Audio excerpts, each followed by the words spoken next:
Ehi là, ciao a tutti, come va? Spero bene. Allora, oggi siamo qui per fare il room tour e niente, cominciamo dalla parte sinistra questa volta, visto che dalla cosa lì sullo ho cominciato da sinistra, ora comincio da destra.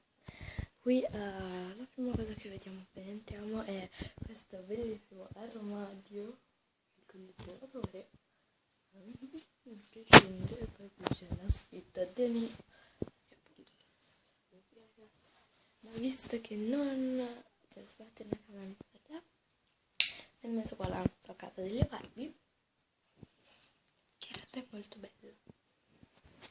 C'è questo sprizzi che ho fatto, non so se vede, che praticamente perde, no? Guardate, vabbè, a parte il rumore che fa, vabbè, la di sistemare in qualche modo. Poi di qui c'è un mio letto di soprammensole Lego, tanti Lego, il muro è appunto fatto in questo modo. Lì c'è una collanina hawaiana ed uno tipo carillon. Qui ci sono alcune foto di me da piccoli. Questo è il mio letto ovviamente sfatto e qui c'è la mia scrivania, di cui avevo appunto già fatto cosa avevo sulla mia scrivania. Qui invece poi ci sono le mie bellissime tende di Londra, le trovate le cinesi a tipo 10 euro l'uno, e poi qui è il pezzo, e poi qui c'è l'armadio gigante che occupa tutta la parete.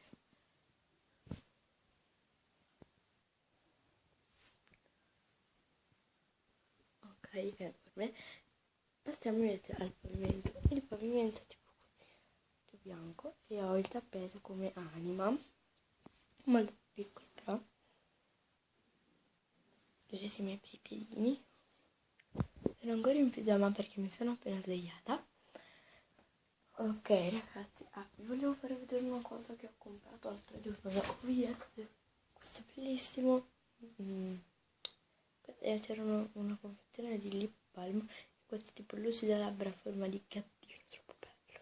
Scusate che lo apro, vi faccio vedere.